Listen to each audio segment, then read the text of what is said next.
कृपया डीजे के सामने से हट जाए। Sound testing.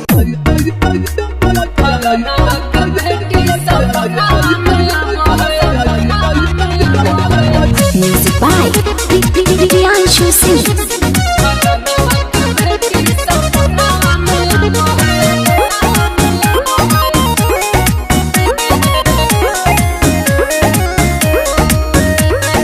अखिया से नींद चैन दिल के उड़ाबो है।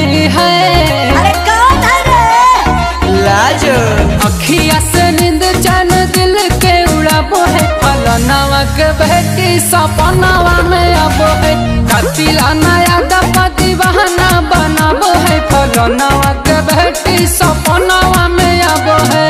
अखिया से नींद चैन दिल के उड़ाबो है। फलनावा के बेटी सपनावा में इलाका किसी का भी हो धमाका रईस राज डीजे कटरा।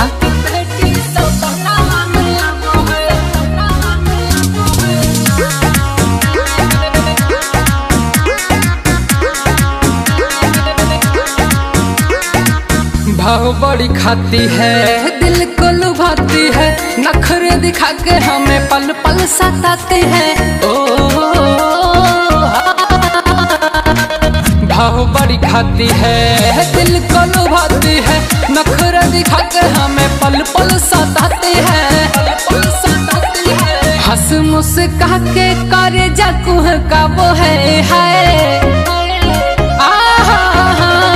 हंसी मुस्का के करे जकुह का वो है। फलनावा के बेटी सपनावा में आबो है। अखिया से नींद चैन दिल के उड़ाबो है। फलनावा के बेटी सपनावा में आबो है। डीजे मिक्सिंग डायरेक्टर रईस राज।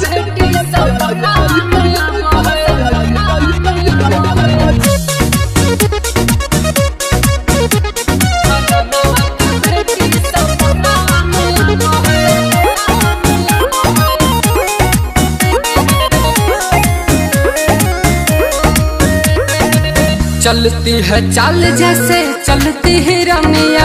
नाक के नथुनिया भुला दिया दुनिया। चलती है चाल जैसे चलती है रमिया। नाक के नथुनिया भुला दिया दुनिया। गोल्डन शिवम बिकुआ के तड़ पाबो है। गोल्डन शिवम बिकुआ के तड़ पाबो है। फलनावा के बेटी सपनावा में आबो है। अखिया से नींद